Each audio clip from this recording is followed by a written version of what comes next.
ਲਓ ਜੀ, ਪੰਜਾਬੀ ਬ੍ਰਾਂਚ 'ਚ ਜੀ ਆਇਆਂ ਨੂੰ। ਜਿੱਥੇ ਉਹ ਹੱਸਦੇ ਰਹੋ, ਵਸਦੇ ਰਹੋ। ਅਤੇ ਗਿਲਗਿਤ ਬਲਤਿਸਤਾਨ ਵਿੱਚ ਹੋ ਰਹੇ ਨੇ ਇਲੈਕਸ਼ਨ, ਹੋਣੀ ਹੈ ਵੋਟਿੰਗ ਕੱਲ੍ਹ ਅਤੇ ਰਾਤੀ ਮੁੱਕ ਗਈ ਹੈ ਇਲੈਕਸ਼ਨ ਮੁਹਿੰਮ। ਅਤੇ ਅੱਜ ਰੋਟੀ ਖਾ ਰਹੇ ਹੋਣਗੇ ਲੋਕੀ ਅਤੇ ਸੋਚ ਰਹੇ ਹੋਣਗੇ ਵੋਟ ਪਾਈਏ ਕਿਹਨੂੰ। ਤੁਹਾਨੂੰ ਪਤਾ ਹੈ ਕਿ 24 ਹਲਕਿਆਂ 'ਚ 336 ਉਮੀਦਵਾਰ ਨੇ, 8 ਖਵਾਤੀਨ ਨੇ ਅਤੇ ਪਾਰਟੀਆਂ ਉਹੀ ਨੇ ਜਿਹੜੀ ਪਾਕਿਸਤਾਨ ਦੀਆਂ ਨੇ। ਪੀਪਲਸ ਪਾਰਟੀ ਹੈ, ਨੂਨ ਲੀਗ ਹੈ, ਇਸਤਕਾਮ ਪਾਰਟੀ ਅਤੇ PTI ਲੜੇਗੀ ਇਲੈਕਸ਼ਨ ਬੈਂਗਨ 'ਤੇ। ਇਸ ਵਾਰੀ ਫਿਰ ਜਿਵੇਂ ਹੋਇਆ ਸੀ ਪਾਕਿਸਤਾਨ ਦੇ ਵਿੱਚ, ਅਤੇ ਬਾਕੀ ਕੋਈ ਟਾਂਗਾ ਪਾਰਟੀਆਂ ਨੇ, ਸ਼ੀਆ ਪਾਰਟੀਆਂ ਨੇ। ਅਤੇ ਨਤੀਜੇ 'ਤੇ ਆ ਜਾਣੇ ਨੇ ਕੱਲ੍ਹ ਰਾਤ ਤੱਕ ਜਾਂ ਪਰਸੋਂ ਸਵੇਰੇ ਤੱਕ। ਅਤੇ ਅਗਲੇ ਹਫ਼ਤੇ ਫਿਰ ਅਸੀਂ ਰੋਸ਼ਨੀ ਪਾਵਾਂਗੇ ਕਿ ਹੋਇਆ ਕੀ ਇਲੈਕਸ਼ਨ ਰਿਜ਼ਲਟ ਵਿੱਚ, ਅਤੇ ਲੋਕਾਂ ਨੇ ਸੋਚਿਆ ਕੀ ਸੀ ਅਤੇ ਨਤੀਜਾ ਨਿਕਲਿਆ ਕੀ, ਜਾਂ ਉਹੀ ਨਤੀਜਾ ਨਿਕਲਣਾ ਜਿਹੜਾ ਲੋਕਾਂ ਨੇ ਸੋਚਿਆ ਅਤੇ ਜਿਵੇਂ ਵੋਟ ਪਾਇਆ। ਅਤੇ ਚੋਈ ਸਾਹਿਬ ਕੋਲੋਂ ਲੈਂਦੇ ਹਾਂ ਪਹਿਲੇ ਤਜ਼ੀਆ ਕਿ ਉੱਥੇ ਚੋਈ ਸਾਹਿਬ ਹੋਇਆ ਕਿ GB ਕੰਪੇਨ ਕਿਵੇਂ ਚੱਲੀ ਹੈ ਹੁਣੇ ਤੱਕ, ਅਤੇ ਕਿਹੜੇ ਕਿਹੜੇ ਮਸਾਇਲ ਸਾਹਮਣੇ ਆਏ ਨੇ ਲੋਕਾਂ ਦੇ। ਜੀ ਰਾਣਾ ਸਾਹਿਬ, GB ਕੰਪੇਨ ਬੜੇ ਸਹੀ ਭਰਪੂਰ ਤਰੀਕੇ ਨਾਲ ਚੱਲੀ ਹੈ। ਜ਼ਾਹਰ ਮੇਨ ਜਿਹੜੀ ਪੋਲੀਟੀਕਲ ਪਾਰਟੀਆਂ ਨੇ, ਮੀਆਂ ਸਾਹਿਬ ਉੱਥੇ ਗਏ ਨੇ, ਬਿਲਾਵਲ ਗਏ ਨੇ, ਬਾਕੀ ਜਿਹੜੀ ਲੀਡਰਸ਼ਿਪ ਹੈ ਸੈਕੰਡ ਟੀਅਰ ਦੀ ਉਹ ਵੀ ਗਈ ਹੈ। ਲੇਕਿਨ PTI ਦੀ ਲੀਡਰਸ਼ਿਪ ਨੂੰ ਨਹੀਂ ਜਾਣ ਦਿੱਤਾ ਗਿਆ। ਹਾਂ, ਉੱਥੇ ਅਸੀਂ ਰੌਲਾ ਪਾਇਆ ਸੀ ਤੇ ਅਸਦ ਕੈਸਰ ਨੂੰ ਨਹੀਂ ਜਾਣ ਅਸਦ ਦਿੱਤਾ, ਕੈਸਰ ਨੂੰ ਵੀ ਨਹੀਂ ਜਾਣ ਦਿੱਤਾ, ਸਲਮਾਨ ਅਕਰਮ ਰਾਜਾ ਨੂੰ ਨਹੀਂ ਰਾਜੂ ਜਾਣ ਹਾਂ ਦਿੱਤਾ, ਸ਼ਾਹਦ ਖੱਟਕ ਜਿਹੜਾ ਉਹਨਾਂ ਦਾ ਪਾਰਲੀਮੈਂਟ ਹਾਂ ਲੀਡਰ ਹੈ ਉਹਨੂੰ ਵੀ ਬਿਲਕੁਲ ਹਾਂ ਰੋਕਿਆ। ਹਾਂ। ਮਤਲਬ ਜੋ ਵੀ ਉਹਨਾਂ ਦਾ ਇੱਕ ਕੋਈ ਬੰਦੇ ਨੂੰ ਫੜ ਵੀ ਲਿਆ ਸੀ, ਅਕਰਮ ਨੂੰ, ਕੀ ਨਾਂ ਜੁਨੇਦ ਅਕਰਮ। ਹਾਂ ਅੱਛਾ ਬਿਲਕੁਲ। ਹਾਂ ਜਿਹੜਾ ਉਹਨਾਂ ਦਾ MN ਨੇ, ਠੀਕ ਆ, ਪ੍ਰੋਵਿੰਸ਼ਲ KP ਦੇ ਹਾਂ ਪ੍ਰੈਜ਼ੀਡੈਂਟ ਬਿਲਕੁਲ PTI, ਹਾਂ ਉਹਨਾਂ ਨੂੰ ਜੁਨੇਦ ਅਕਬਰ ਹਾਂ ਖਾਨ। ਜੁਨੇਦ ਅਕਬਰ ਨੂੰ ਆਹੋ ਹਾਂਜੀ, ਉਹਨਾਂ ਨੂੰ ਵੀ ਉਹ ਬੜੇ, ਤੁਹਾਨੂੰ ਪਤਾ ਨਾ ਸ਼ੋਲਾ ਬਿਆਨ ਨੇ, ਹਾਂ ਅਤੇ ਉਹਨਾਂ ਨੂੰ ਵੀ ਉਹਨਾਂ ਨੇ ਥੋੜ੍ਹੀ ਦੇਰ ਰਿਟੇਨ ਕਰ ਲਿਆ ਸੀ। ਮਤਲਬ PTI ਨੂੰ ਉਹਨਾਂ ਨੇ ਉਸ ਤਰ੍ਹਾਂ ਕੰਪੇਨ ਨਹੀਂ ਕਰਨ ਦਿੱਤੀ। ਇਹ ਤਾਂ ਹੁਣ ਇੱਕ ਵਾਜ਼ੇ ਹਾਂ ਹੋ ਉਹ ਗਿਆ ਤੇ ਇਹ ਹੋ ਚੀਜ਼, ਗਿਆ। ਕਿਉਂਕਿ ਜ਼ਾਹਰ ਹੁਣ ਕੰਪੇਨ ਖਤਮ ਵੀ ਹੋ ਗਈ, ਕੰਪੇਨ ਦਾ ਟਾਈਮ, ਹਾਂ ਅਤੇ ਕੱਲ੍ਹ ਪੋਲਿੰਗ ਡੇ ਹੈ। ਅਤੇ ਬਾਕੀ ਪਾਰਟੀਆਂ ਨੂੰ ਉਹਨਾਂ ਨੇ ਖੁੱਲ੍ਹ ਕੇ ਕੰਪੇਨ ਕਰਨ ਦਾ ਮੌਕਾ ਦਿੱਤਾ, ਜਿਹਨੂੰ ਅਸੀਂ ਕਹਿੰਦੇ ਹਾਂ ਕਿ ਲੈਵਲ ਪਲੇਇੰਗ ਫੀਲਡ ਸਾਰਿਆਂ ਨੂੰ ਦਿੱਤਾ ਜਾਵੇ, ਉਹ ਨਹੀਂ ਪ੍ਰੋਵਾਈਡ ਕੀਤਾ। ਇਹਦੇ ਵਿੱਚ ਤਾਂ ਕੋਈ ਸ਼ੱਕ ਨਹੀਂ। ਅਤੇ ਉਸ ਤੋਂ ਪਹਿਲਾਂ ਜ਼ਾਹਰ ਆ PTI ਨੂੰ ਉਹਨਾਂ ਨੇ ਬਤੌਰ ਪਾਰਟੀ ਇਲੈਕਸ਼ਨ ਵੀ ਨਹੀਂ ਲੜਨ ਦਿੱਤਾ ਸੀ। ਅਸੀਂ ਪਹਿਲਾਂ ਵੀ ਡਿਸਕਸ ਕਰ ਚੁੱਕੇ ਹਾਂ। ਉਹ ਰਜਿਸਟਰ ਨਹੀਂ ਕੀਤਾ ਐਜ਼ ਪੋਲੀਟੀਕਲ ਪਾਰਟੀ, ਕਿਸੇ ਹੋਰ ਪਾਰਟੀ ਦੇ ਪਲੇਟਫਾਰਮ ਤੋਂ ਵੀ ਨਹੀਂ ਲੜਨ ਦਿੱਤਾ। ਉਹਨਾਂ ਦੇ ਬੰਦੇ ਸਾਰੇ ਜ਼ਾਹਰ ਆ ਉਹ ਹੈ ਨੇ ਇੰਡੀਪੈਂਡੈਂਟ, ਕੋਈ ਟਰਾਂਸਫਾਰਮਰ ਕਿਸੇ ਦਾ ਅਤੇ ਕਿਸੇ ਦਾ ਕੋਈ ਨਿਸ਼ਾਨ ਇਸ ਤਰ੍ਹਾਂ ਦਾ। ਇਹ ਸੂਰਤ ਹਾਲ ਆ। ਅੱਛਾ, ਲੇਕਿਨ ਇਹ ਹੈ ਕਿ ਜਿਹੜੇ ਉੱਥੋਂ ਕੁਛ ਸਰਵੇ ਆ ਰਹੇ ਨੇ, ਬਾਕੀ ਜਿਹੜੇ ਲੋਕ ਉੱਥੇ ਗਏ ਨੇ ਦੋਸਤ ਮੀਡੀਆ ਦੇ, ਉਹ ਕੁਛ ਕਈਆਂ ਦੇ ਖਿਆਲ ਦੇ ਮੁਤਾਬਕ ਤਾਂ ਇਹ ਆ ਕਿ ਪੀਪਲਸ ਪਾਰਟੀ ਨੂਨ ਲੀਗ ਕਰੀਬ ਸੀਟਾਂ ਲੈ ਜਾਏਗੀ, ਲੇਕਿਨ ਇੰਡੀਪੈਂਡੈਂਟ ਵੀ ਜਿੱਤਣਗੇ। ਹਾਂ ਯਾਨੀ PTI ਫਿਰ ਇੰਡੀਪੈਂਡੈਂਟ ਇਕੱਠੀ ਜਿਹੜੀ ਆ ਉਹ ਇੱਕ ਹਕੂਮਤ ਬਣ ਜਾਏਗੀ। ਲੇਕਿਨ ਕੋਈ ਦੋਸਤ ਇਹ ਕਹਿ ਰਹੇ ਨੇ ਕਿ ਨੂਨ ਲੀਗ ਦਾ ਸ਼ਾਇਦ ਉੱਥੇ ਜ਼ੋਰ ਆ, ਔਰ ਲੱਗ ਇਹ ਰਿਹਾ ਕਿਉਂਕਿ ਜ਼ਾਹਰ ਹੈ ਜਿਹੜਾ ਮਾਜ਼ੀ ਦੀ ਵੀ ਸਾਰੀ ਦੇਖੀਏ ਕਿ ਜਿਹੜੀ ਸੈਂਟਰ 'ਚ ਗਵਰਨਮੈਂਟ ਹੁੰਦੀ ਜਿਸ ਪਾਰਟੀ ਦੀ, ਬਿਲਕੁਲ ਉਹ ਪਾਰਟੀ ਹੀ ਉੱਥੇ ਜ਼ਿਆਦਾ GB ਔਰ AJK 'ਚ ਹਕੂਮਤ ਇਸ ਤਰ੍ਹਾਂ ਬਣਾ। ਦੇ ਵਿੱਚ ਚੋਈ ਸਾਹਿਬ ਆ ਰਹੇ ਨੇ ਤਜ਼ੀਏ ਕਿ PTI ਦੇ ਹਮਾਇਤ ਯਾਫਤਾ ਜਿਹੜੇ ਨੇ 3 ਤੋਂ 4, ਉਹਨਾਂ ਦੇ ਵਜ਼ੀਰ ਆਲਾ ਸਨ ਖੁਰਸ਼ੀਦ ਸਾਹਿਬ, ਉਹ ਉਹਨਾਂ ਦਾ ਮੁਕਾਬਲਾ ਸਖਤ ਹੈ। ਅਤੇ ਨੂਨ ਲੀਗ ਦੇ ਆ ਰਹੇ ਨੇ 9 ਤੋਂ 11 ਸੀਟਾਂ, ਅਗਰ ਲੈ ਗਈ ਤਾਂ ਹਕੂਮਤ ਤੇ ਬਣਾਏਗੀ। ਅਤੇ ਪੀਪਲਸ ਪਾਰਟੀ ਦੀਆਂ ਆ ਜਾਣਗੀਆਂ 5-6 ਕਹਿੰਦੇ ਨੇ ਜੀ। ਕਿ ਬਾਕੀ ਫਿਰ ਦੂਜੇ ਉਹ ਵੀ ਤਾਂ ਹੈ ਨੇ ਨਾ, ਦਿਆ ਮੀਰ ਇਸ 'ਤੇ ਅੱਗੇ ਪਿੱਛੇ। ਦਿਆ ਮੀਰ 'ਤੇ ਵੈਸੇ ਮੁਸਲਿਮ ਲੀਗ ਜਿੱਤ ਜਾਂਦੀ ਹੈ ਮੌਲਵੀਆਂ ਦੇ ਨਾਲ ਇਤਿਹਾਦ ਕਰਕੇ, ਅਤੇ ਇਹ ਸੂਰਤ ਹਾਲ ਹੈ। MWM ਦੀ ਵੀ 3 ਹਾਂ ਸੀਟਾਂ ਦੇ ਅੱਛਾ ਇਲੈਕਸ਼ਨ ਹੁੰਦਾ ਅੱਛਾ ਨਾ। ਇਲੈਕਸ਼ਨ ਉਹ ਤਾਂ ਫਿਰ ਉਹ ਤਾਦੀ ਹੈ ਨਾ ਹਾਂਜੀ ਉਹਨਾਂ ਦੀ ਹਾਂ, ਉਹ PTI ਦੀ। ਬਿਲਕੁਲ ਇਹ ਤੁਹਾਡੀ ਗੱਲ ਠੀਕ ਆ। ਅਸੀਂ ਵੀ ਮੈਂ ਵੀ ਜਿਹੜੀ ਖਬਰਾਂ ਚੈੱਕ ਕੀਤੀਆਂ ਉਹ ਤੋਂ ਹੀ ਪਤਾ ਲੱਗਾ ਕਿ ਜਿਹੜੇ PTI ਦੇ ਆਜ਼ਾਦ ਜਿੱਤਣਗੇ ਉਹਨਾਂ 'ਚ, ਕਿਉਂਕਿ ਉਹ ਆਜ਼ਾਦ ਹੋਣੇ ਉਹਨਾਂ 'ਚ ਟੁੱਟ ਕੇ ਉਹ ਦੂਸਰੀ ਜਿੱਧਰ ਤਰਫ ਚਲੇ ਜਾਣਗੇ ਜਾਣ ਦਾ ਚਾਂਸ ਹੈ। ਹਾਂ ਇਹ ਖਤਰਾ ਮੌਜੂਦ ਹੈ। ਹਾਂ ਚਲੋ ਇਹ ਤਾਂ ਬਾਅਦ ਦੀਆਂ ਗੱਲਾਂ ਨੇ, ਲੇਕਿਨ ਕਿਸੇ ਪਾਰਟੀ ਨੇ ਕੋਈ ਮਨਸ਼ੂਰ ਜਾਰੀ ਕੀਤਾ ਕਿ ਕਿਸ ਬੁਨਿਆਦ 'ਤੇ ਇਲੈਕਸ਼ਨ ਲੜ ਰਹੇ ਨੇ। ਮਨਸ਼ੂਰ ਤੇ ਜ਼ਾਹਰ ਪੇਪਰਾਂ 'ਤੇ ਹੁੰਦਾ, ਲੇਕਿਨ ਇਹ ਆ ਕਿ ਮਨਸ਼ੂਰ ਜਿਹੜਾ ਨੂਨ ਲੀਗ ਦਾ ਤੇ ਉਹੀ ਆ। ਮੀਆਂ ਸਾਹਿਬ ਨੇ ਜਿਹੜੀਆਂ ਗੱਲਾਂ ਕੀਤੀਆਂ ਡਿਵੈਲਪਮੈਂਟ ਦੇ ਬਾਰੇ 'ਚ ਕੀਤੀਆਂ ਕਿ ਇੱਥੇ ਮੈਂ ਡਿਵੈਲਪਮੈਂਟ ਨਹੀਂ ਹੋਈ, ਡਿਵੈਲਪਮੈਂਟ ਹੋਣੀ ਚਾਹੀਦੀ ਹੈ, ਡਿਵੈਲਪਮੈਂਟ ਕਰਾਵਾਂਗੇ, ਸੜਕਾਂ ਰੋਡ ਇਹ ਉਹ ਇਹਦੇ ਉੱਤੇ ਹੀ। ਲੇਕਿਨ ਚੋਈ ਸਾਹਿਬ ਕਿਸੇ ਪਾਰਟੀ ਨੇ ਕੋਈ ਮਨਸ਼ੂਰ ਜਾਰੀ ਨਹੀਂ ਕੀਤਾ GB ਵਾਸਤੇ। ਅੱਛਾ, ਮੈਂ ਤਾਂ ਸਿਆਸੀ ਤਕਰੀਰਾਂ ਦੀ ਗੱਲ ਕਰ ਰਿਹਾ। ਅੱਛਾ, ਮਨਸ਼ੂਰ ਨਹੀਂ ਜਾਰੀ ਕੀਤਾ। ਬਕਾਇਦਾ ਕੋਈ ਮਨਸ਼ੂਰ ਜਾਰੀ ਨਹੀਂ ਹੋਇਆ, ਤਕਰੀਰਾਂ ਹੋਈਆਂ। ਨਹੀਂ, ਕੋਈ ਕਾਗਜ਼ਾਂ 'ਚ ਤਾਂ ਹੋਏਗਾ ਨਾ ਕਿ ਕਾਗਜ਼ਾਂ 'ਚ ਵੀ ਨਹੀਂ ਹੋਇਆ, ਜਿਸ ਤਰ੍ਹਾਂ ਜਿਹੜੇ ਜਨਰਲ ਇਲੈਕਸ਼ਨਾਂ ਦੇ ਕਾਗਜ਼ਾਂ 'ਤੇ ਹੁੰਦਾ। ਅੱਛਾ ਨਹੀਂ ਹੋਇਆ।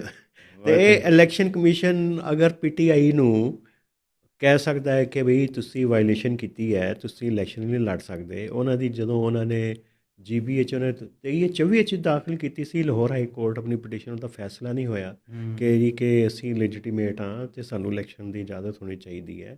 ਉਹ ਤਾਂ ਚਲਾ ਗਿਆ ਅਲਤਵਾ 'ਚ। ਫਿਰ ਉਹਨਾਂ ਨੇ ਬਣਾਈ ਪਾਕਿਸਤਾਨ ਡੈਮੋਕ੍ਰੈਟਿਕ ਪਾਰਟੀ, ਉਹਨਾਂ ਨੇ ਵੀ ਪਤਾ ਸੀ ਕਿ ਇਹਨਾਂ ਦੀ ਹੈ ਅਤੇ ਉਹਨੂੰ ਵੀ ਡਿਸਕੁਆਲੀਫਾਈ ਕਰਤਾ। ਇਹ ਮਨਸ਼ੂਰ ਇਸ਼ੂ ਨਾ ਹੋਣ ਦੇ ਉੱਤੇ ਕੋਈ ਬਣ ਸਕਦਾ ਹੈ ਰੌਲਾ ਕਿ ਨਹੀਂ? ਇਹ ਕੰਪਲਸ਼ਨ ਹੈ ਇਲੈਕਸ਼ਨ ਕਮਿਸ਼ਨ ਦੀ ਇਹ ਤੇ ਆਪਣਾ ਲੇਕਿਨ ਅੱਜ ਦੀ ਕਦੀ ਕੋਈ ਪਾਰਟੀ ਮਨਸ਼ੂਰ ਨਾ ਹੋਣ ਤੋਂ ਇਲੈਕਸ਼ਨ ਤੋਂ ਡਿਸਕੁਆਲੀਫਾਈ ਤਾਂ ਨਹੀਂ ਹੋਈ, ਹਾਂ ਇਲੈਕਸ਼ਨ ਤੋਂ ਆਊਟ ਤਾਂ ਨਹੀਂ ਹੋਈ, ਲੇਕਿਨ ਅਗਰ ਜਿਹੜੀ ਪੀਟੀਆਈ ਮਨਸ਼ੂਰ ਜਾਰੀ ਨਾ ਕਰਦੇ, ਮੰਨੋ ਫਰਜ਼ ਕਰੋ ਚੋਈ ਸਾਹਿਬ ਕਿ ਜੀਬੀ 'ਚ ਇਲੈਕਸ਼ਨ ਹੋ ਰਿਹਾ ਤੇ ਪੀਟੀਆਈ ਹੁੰਦੀ ਇਲੈਕਸ਼ਨ ਵਿੱਚ, ਤੇ ਉਹਦੇ ਉੱਤੇ ਤੇ ਇਲਜ਼ਾਮ ਲੱਗਣਾ ਸੀ, ਉਹਦੇ ਉੱਤੇ ਉਹ ਤੇ ਹੋ ਸਕਦੀ ਸੀ। ਹਾਂ ਬਿਲਕੁਲ ਉਹਤੇਦਾਰ ਆ ਜਿਹੜਾ ਫਿਰ ਜਦੋਂ ਜਿਹੜੀ ਪਾਰਟੀ ਹੌਟ ਵਾਟਰ 'ਚ ਹੋਵੇ ਉਹਨਾਂ 'ਤੇ ਤਾਂ ਕੋਈ ਵੀ ਇਲਜ਼ਾਮ ਲੱਗ ਕੇ ਤੇ ਉਹ ਕੇਸ ਬਣ ਜਾਂਦਾ ਹਾਂ ਪੂਰਾ। ਹਾਂ ਤੇ ਉਹਤੇਦਾਰ ਹੁਣ ਪੀਟੀਆਈ ਤੇ ਬਣ ਗਿਆ ਨਾ, ਉਹਨੂੰ ਉਹਨਾਂ ਨੇ ਐਜ਼ ਏ ਪੋਲੀਟੀਕਲ ਪਾਰਟੀ ਦੁਆਰਾ ਰਜਿਸਟਰ ਨਹੀਂ ਕੀਤਾ। ਹਾਂ ਬਿਲਕੁਲ। ਤੇ ਉਹ ਤੇ ਮਸਾਇਲ ਹੈ ਨੇ, ਲੇਕਿਨ ਮੈਨੂੰ ਇੱਕ ਗੱਲ ਦੀ ਨਹੀਂ ਸਮਝ ਆਉਂਦੀ ਰਾਣਾ ਸਾਹਿਬ, ਉਹ ਕਿਹੜੀ? ਉਹ ਇਹ ਕਿ ਮਤਲਬ ਇੱਕ ਸੈਂਟਰ 'ਚ ਗਵਰਨਮੈਂਟ ਨੂੰ ਲਿਖਦੀ ਹੈ, ਇੱਕ ਮਾਜ਼ੀ ਦੀ ਮਿਸਾਲ ਇਹ ਹੈ, ਜਿਹੜਾ ਮਾਜ਼ੀ ਦੀ ਪ੍ਰੈਕਟਿਸ ਇਹ ਹੈ ਕਿ ਜਿਹੜੀ ਹਕੂਮਤ ਸੈਂਟਰ 'ਚ ਲੀਡ ਕਰੇ ਉਹੀ ਜੀਬੀ ਔਰ ਐਜੂਕੇਸ਼ਨ ਇਲੈਕਸ਼ਨ ਬਣਾਉਂਦੀ ਹੈ, ਗਵਰਨਮੈਂਟ ਬਣਾਉਂਦੀ ਹੈ। ਲੇਕਿਨ ਇਹ ਫਿਰ ਪੀਟੀਆਈ ਤੋਂ ਇੰਨੇ ਖਾਇਫ ਕਿਉਂ ਨੇ? ਕੁਝ ਸਰਵੇ ਵੀ ਅਨਅਥੈਂਟਿਕ ਕਹਿ ਰਹੇ ਨੇ ਕਿ ਸ਼ਾਇਦ ਨੂਨ ਲੀਗ ਦੀ ਹਕੂਮਤ ਹੀ ਬਣ ਰਹੀ ਹੈ, ਲੋਕ ਇਹ ਪ੍ਰੋਜੈਕਟ ਕਰ ਉਹ ਰਹੇ ਨੇ। ਚੋਈ ਸਾਹਿਬ ਉਸ ਤੇ ਗੱਲ ਕਰ ਰਹੇ ਸਨ, ਯੂਥ ਤੇ ਉੱਥੇ ਕਾਫੀ ਨਵਾਂ ਵੋਟਰ ਬਹੁਤ ਹੈ ਨਾ ਜੀਬੀ ਵਿੱਚ, ਨਵੇਂ ਵੋਟਰ ਕੋਲੋਂ ਹਮੇਸ਼ਾ ਐਸਟੈਬਲਿਸ਼ਮੈਂਟ ਡਰਦੀ ਹੈ, ਉਹਦਾ ਪਤਾ ਨਹੀਂ ਹੁੰਦਾ ਕਿੱਥੇ ਵੋਟ ਪਾ ਦੇਵੇ। ਉਹ ਪੁਰਾਣੇ ਬਾਬਿਆਂ ਦਾ ਤੇ ਪਤਾ ਹੁੰਦਾ ਹੈ, ਜਿਹੜੀ ਗਲੇ ਮਹੱਲੇ 'ਚ ਗੱਲ ਹੋ ਰਹੀ ਹੈ ਨਾ, ਉੱਥੇ ਦੇ ਤੇ ਥੜਾ ਕਲਚਰ ਹੁਣੇ ਵੀ ਹੈ, ਲੋਕੀ ਬਾਹਰ ਬਹਿ ਕੇ ਗੱਲਾਂ ਕਰਦੇ ਨੇ, ਉਹਦੇ 'ਚ ਤੇ ਪਤਾ ਚੱਲ ਜਾਂਦਾ ਟ੍ਰੈਂਡ ਦਾ। ਇਹ ਜਿਹੜੇ ਗਏ ਨੇ ਸਾਡੇ ਸਾਫੀ ਦੋਸਤ, ਉਹਨਾਂ ਨੇ ਮਿਲ ਕੇ ਆਏ ਨੇ। ਯੂਥ ਜਿਹੜੀ ਹੈ ਨਾ, ਜਿਹੜੀ ਜਿਹਦੇ ਕੋਲ ਟੈਬ ਹੁੰਦੀ, ਜਿਹੜੇ ਪਿੰਡ ਡਰਾਇੰਗ ਰੂਮ ਬੈਠੀ, ਕੈਂਪਸ ਵਿੱਚ ਬੈਠੀ, ਕੋਰੀਡੋਰ ਵਿੱਚ ਖਲੋਤੀ ਹੈ, ਉਹਦੇ ਮਾਈਂਡ ਨੂੰ ਕਿਸੇ ਨੇ ਹੁਣੇ ਤੱਕ ਰੀਡ ਨਹੀਂ ਕੀਤਾ। ਹਾਂ, ਉਸ ਤੋਂ ਖਤਰਾ। ਇਹ ਤੁਸੀਂ ਸੋਸ਼ਲ ਮੀਡੀਆ ਤੇ ਵੀਡੀਓ ਨਹੀਂ ਸ਼ਾਇਦ ਦੇਖੀ, ਉਹ ਕਿਹੜੀ ਚੋਈ? ਉਹ ਮਤਲਬ ਹਾਲਾਂਕਿ ਪੀਟੀ ਦੇ ਖਿਲਾਫ ਆ, ਲੇਕਿਨ ਮੈਂ ਤੇ ਉਹਨੂੰ ਇੱਕ ਡਿਫਰੈਂਟ ਐਂਗਲਾਂ ਨਾਲ ਦੇਖਿਆ। ਉਹ ਇੱਕ ਰਿਪੋਰਟਰ ਜਾਂ ਕੋਈ ਯੂਟਿਊਬਰ ਇੱਕ ਇੰਟਰਵਿਊ ਕਰ ਰਿਹਾ ਇੱਕ ਬੜੇ ਯੰਗ, ਜਿਹੜਾ ਸਮਝੋ ਤੁਸੀਂ ਆਪਣੇ ਅੰਡਰ 20 ਹੈ, 20-21 ਸਾਲ ਦਾ ਮੁੰਡਾ, ਉਹਨੂੰ ਕਹਿ ਰਿਹਾ ਕਿ ਤੁਸੀਂ ਵੋਟ ਕਿਹਨੂੰ ਦੇਣਾ ਜੀ? ਉਹਨੇ ਕਿਹਾ ਜੀ ਵੋਟ ਤੇ ਪੀਟੀ ਨੂੰ ਇਮਰਾਨ ਖਾਨ ਦੀ ਪਾਰਟੀ ਨੂੰ ਦੇਣਾ। ਅੱਛਾ। ਉਹਨੇ ਕਿਹਾ ਜੀ ਉਹ ਕਿਉਂ? ਉਹਨੇ ਕਿਹਾ ਜੀ ਇਮਰਾਨ ਖਾਨ ਸਾਨੂੰ ਪਸੰਦ ਹੈ। ਹਾਂ। ਉਹਨੇ ਕਿਹਾ ਅੱਛਾ ਇਹ ਦੱਸੋ ਕਿ ਜੀਬੀ 'ਚ ਕੰਮ ਕਿਹਨੇ ਜ਼ਿਆਦਾ ਕਰਾਇਆ? ਹਾਂ। ਕਹਿੰਦਾ ਜੀ ਕੰਮ ਜ਼ਿਆਦਾ ਹਫੀਜ਼ ਰਹਿਮਾਨ ਸਾਹਿਬ ਨੇ ਕਰਾਇਆ। ਅੱਛਾ ਠੀਕ ਹੈ। ਹਫੀਜ਼ ਰਹਿਮਾਨ ਸਾਹਿਬ ਤੇ ਨੂਨ ਲੀਗ ਦੇ ਸੀ। ਨੂਨ ਲੀਗ ਦੇ ਸਨ, ਬੜਾ ਚੰਗਾ ਕੰਮ ਕੀਤਾ, ਅਸੀਂ ਵੇਖਿਆ। ਉਹ ਯਾਨੀ ਕਿ ਉਹ ਵੀਡੀਓ ਦਾ ਕਲਿੱਪ ਬੜਾ ਮਸ਼ਹੂਰ ਹੈ ਕਿ ਉਹ ਜਿਹੜੀ ਤੁਸੀਂ ਗੱਲ ਕਰ ਰਹੇ ਨਾ ਕਿ ਯੂਥ ਦਾ ਇੱਕ ਆਪਣਾ ਮਾਈਂਡ ਸੈਟ ਹੈ। ਹਾਂ ਬਸ ਉਸ ਤੋਂ ਡਰੇ ਨੇ। ਇੱਧਰ ਵੀ ਇਹੀ ਜਿਹੜਾ ਪਾਕਿਸਤਾਨ ਇਲੈਕਸ਼ਨ ਹੋਇਆ ਸੀ, ਤੇ ਇੱਧਰ ਵੀ ਇਹੀ ਸੀ, ਯੂਥ ਕੋਲੋਂ ਡਰੇ ਸਨ ਸਾਰੇ, ਤੇ ਉੱਧਰ ਵੀ ਯੂਥ ਕੋਲੋਂ ਡਰੇ ਨੇ। ਤੇ ਬਾਕੀ ਹੋਰ ਸੁਣਾਓ ਤੁਸੀਂ, ਉੱਥੇ ਖਵਾਤੀਨ ਉਮੀਦਵਾਰਾਂ ਦੇ ਉੱਤੇ ਕੀ ਰਾਏ? ਜੀਬੀ ਵਿੱਚ 8 ਖਵਾਤੀਨ ਉਮੀਦਵਾਰ ਆਈਆਂ ਨੇ, ਤੇ ਜਿਹੜੀ ਓਪਨ ਸੀਟਾਂ 'ਤੇ ਲੜ ਰਹੀਆਂ, ਮਖਸੂਸ ਤੇ ਜ਼ਾਹਿਰ ਹੈ ਬਾਅਦ ਵਿੱਚ ਆਉਣਗੀਆਂ ਨਾ। ਇਹ ਤਾਂ ਬੜੀ ਅੱਛੀ ਡਿਵੈਲਪਮੈਂਟ ਆ, ਹੋਣੀ ਚਾਹੀਦੀ ਹੈ। ਮੈਂ ਤਾਂ ਜਿਹੜਾ ਜਨਰਲ ਇਲੈਕਸ਼ਨ ਹੈ ਇਹਦੇ ਵਿੱਚ ਵੀ ਜਿਹੜੀਆਂ ਮਖਸੂਸ ਨਸ਼ਿਸਤਾਂ ਦੇ ਖਿਲਾਫ ਜਿਹੜੀਆਂ ਔਰਤਾਂ ਦੀਆਂ, ਬਲਕਿ ਇਹ ਹੈ ਕਿ ਮੇਰਾ ਆਈਡੀਆ ਹਮੇਸ਼ਾ ਤੋਂ ਇਹ ਰਿਹਾ ਕਿ ਜਿਹੜੀਆਂ ਇਹ ਸਪੈਸ਼ਲ ਸੀਟਸ ਔਰਤਾਂ ਦੀਆਂ, ਇਹਨਾਂ ਨੂੰ ਇਸ ਤਰ੍ਹਾਂ ਨਹੀਂ ਦੇਣੀ ਚਾਹੀਦੀ, ਬਲਕਿ ਪੋਲੀਟੀਕਲ ਪਾਰਟੀਜ਼ ਨੂੰ ਅੰਡਰ ਦਾ ਲਾਭ ਬਾਉਂਡ ਕਰਨਾ ਚਾਹੀਦਾ ਕਿ ਉਹ ਔਰਤਾਂ ਨੂੰ ਟਿਕਟਾਂ ਦੇਣ। ਹਾਂ, ਬੈਂਗਣ ਵਾਲੀਆਂ ਔਰ ਇਲੈਕਸ਼ਨ ਆਪਣਾ ਕੰਟੈਸਟ ਕਰਕੇ ਆਉਣ। ਬੈਂਗਣ ਵਾਲੀਆਂ ਜ਼ਿਆਦਾ ਨੇ ਉਹਦੇ 'ਚ, ਤੇ ਬਾਕੀਆਂ ਨੂੰ ਵੀ ਤੇ ਕਰਨਾ ਚਾਹੀਦਾ ਨਾ, ਕੋਈ ਖਿਆਲ ਰੱਖਣਾ ਚਾਹੀਦਾ। ਜੀ ਬਾਕੀਆਂ ਪਾਰਟੀਆਂ ਨੂੰ ਵੀ। ਹਾਂ। ਲੇਕਿਨ ਮੈਨੂੰ ਇਹ ਦੱਸੋ ਕਿ ਅੱਛਾ ਮੀਆਂ ਸਾਹਿਬ ਨੇ ਤਾਂ ਉੱਥੇ ਗੱਲਾਂ ਕੀਤੀਆਂ ਸੜਕਾਂ ਦੀਆਂ, ਹਾਂ, ਲੇਕਿਨ ਜਿਹੜਾ ਜੀਬੀ ਦਾ ਵੱਡਾ ਇਸ਼ੂ ਆ ਤੇ ਉੱਥੇ ਕਨਸਟੀਟਿਊਸ਼ਨਲ ਰਾਈਟਸ, ਉਹਦੀ ਵੀ ਕਿਸੇ ਨੇ ਗੱਲ ਕੀਤੀ? ਨਹੀਂ, ਉਹ ਨਹੀਂ ਕਰਦੇ, ਉਹ ਨਹੀਂ ਛੇੜਦੇ ਕਨਸਟੀਟਿਊਸ਼ਨਲ ਰਾਈਟਸ ਨੂੰ ਨਹੀਂ ਛੇੜਦੇ ਬੱਚੇ। ਉਹ ਕਹਿੰਦੇ ਨੇ, ਅਸੀਂ ਪਿਛਲੀ ਵਾਰੀ ਗੱਲ ਕੀਤੀ, ਉਹ ਸਾਡੇ ਸੀਨੀਅਰ ਨੇ ਪੁਲਿਸ ਵਾਲੇ ਅਫਸਰ ਸ਼ਿਗਰੀ ਸਾਹਿਬ, ਉਹ ਤੇ ਅਕਸਰ ਇਹ ਕਹਿੰਦੇ ਨੇ ਕਿ ਜੀ ਕਿ ਇਹ ਐਸਾ ਮੁਲਕ ਹੈ, ਇੱਕ ਇਲਾਕਾ ਪਾਕਿਸਤਾਨ ਸ਼ਾਮਿਲ ਹੋਣਾ ਚਾਹੁੰਦਾ ਕਿ ਅਸੀਂ ਤੁਹਾਨੂੰ ਸ਼ਾਮਿਲ ਨਹੀਂ ਕਰਨਾ। ਹਾਂਜੀ। ਤੇ ਉਹ ਤੇ ਹੈ ਉਹਨਾਂ ਦੀ ਕਿ ਜੀਬੀ ਚਾਹੁੰਦਾ ਕਿ ਬਈ ਸਾਨੂੰ ਲੈ ਕੇ ਆਉਣ, ਲੇਕਿਨ ਉਹਦੇ 'ਚ ਇੱਕ ਟੈਕਨੀਕਲ ਪ੍ਰੋਬਲਮ ਹੈ ਚੋਈ ਸਾਹਿਬ। ਉਹ ਜਿਹੜੇ ਇੱਕ ਮੈਂ ਬਿਊਰੋਕਰੇਟ ਕੋਲੋਂ ਪੁੱਛਿਆ ਕਿ ਮੇਨ ਹਰਡਲ ਕੀ ਹੈ ਜੀਬੀ ਨੂੰ ਸੁਬਾ ਬਣਾਉਣ ਵਿੱਚ। ਉਹ ਕਹਿੰਦਾ ਜੀ ਕਿ ਅਗਰ ਜੀਬੀ ਨੂੰ ਬਣਾ ਦਈਏ ਨਾ ਸੁਬਾ, ਇਹ ਜਦੋਂ ਬਾਜਵਾ ਸਾਹਿਬ ਤੇ ਖਾਨ ਸਾਹਿਬ ਦੇ ਦੌਰ ਵਿੱਚ ਤਕਰੀਬਨ ਫਾਈਨਲ ਹੋ ਗਿਆ ਸੀ, ਉਹ ਕਹਿੰਦੇ ਜੀ ਇਹਨਾਂ ਨੂੰ ਮਿਲਣੀਆਂ ਨੇ 2 ਸੀਟਾਂ ਨੈਸ਼ਨਲ ਅਸੈਂਬਲੀ ਦੀਆਂ, ਆਬਾਦੀ ਦੇ ਹਿਸਾਬ ਨਾਲ ਜਿੰਨੀ ਆਬਾਦੀ ਹੈ ਇਹਨਾਂ ਦੀ। ਠੀਕ ਹੈ। ਕਿਉਂਕਿ ਇਹਨਾਂ ਦੀ 12 ਲੱਖ ਤੇ ਹਲਕਾ ਬਣਦਾ ਕੌਮੀ ਅਸੈਂਬਲੀ ਦਾ, ਤੇ ਟੋਟਲ ਆਬਾਦੀ ਹੈ ਕੋਈ 23-24 ਲੱਖ ਜਿਹੜੇ ਉੱਥੇ ਦੇ ਰਜਿਸਟਰਡ ਜਿਹੜੇ ਵੋਟਰ ਨੇ ਨਾ, ਤੇ ਉਹ ਸੈਨੇਟ ਦੀਆਂ ਹੋ ਜਾਣਗੀਆਂ ਜ਼ਿਆਦਾ। ਇੱਕ ਤੇ ਉਹ ਬਣ ਜਾਏਗੀ ਮੰਡੀ, ਫਿਰ ਖਰੀਦੋ ਫਰੋਖਤ ਵਾਲੀ। ਦੂਜਾ ਸਭ ਤੋਂ ਜਿਹੜਾ ਜੀਬੀ ਨੂੰ ਨੁਕਸਾਨ ਹੋਣਾ, ਬਕੌਲ ਹੋਣਾ ਦੇ ਮੇਰਾ ਨਹੀਂ ਨੁਕਤੇ ਨਜ਼ਰ, ਮੈਂ ਕੋਈ ਬਹੁਤ ਵੱਡਾ ਕੋਈ ਡਿਵੈਲਪਮੈਂਟ 'ਤੇ ਕੋਈ ਐਕਸਪਰਟ ਨਹੀਂ ਆ। ਉਹ ਕਹਿੰਦੇ ਜੀ ਕਿ ਹੁਣ ਇਹਨਾਂ ਨੂੰ ਮਿਲਦਾ 24 ਅਰਬ ਰੁਪਈਆ ਵਫਾਕ ਦੀ ਤਰਫੋਂ। ਕਹਿੰਦੇ ਕਿ ਜਿਹੜਾ ਇਹ ਰੈਵਨਿਊ ਹੈ, ਇਹ ਜਦੋਂ ਇਹਨਾਂ ਨੂੰ NFC 'ਚੋਂ ਤੇ ਮਿਲੇਗਾ ਤੇ ਉਹ ਮਿਲਣਾ 4 ਅਰਬ ਰੁਪਈਆ, ਤੇ ਬਾਕੀ ਖਸਾਰਾ ਕਿੱਥੋਂ ਪੂਰਾ ਕਰਨਗੇ ਤੇ ਹਕੂਮਤ ਕਿਸ ਤਰ੍ਹਾਂ ਚਲਾਉਣਗੇ।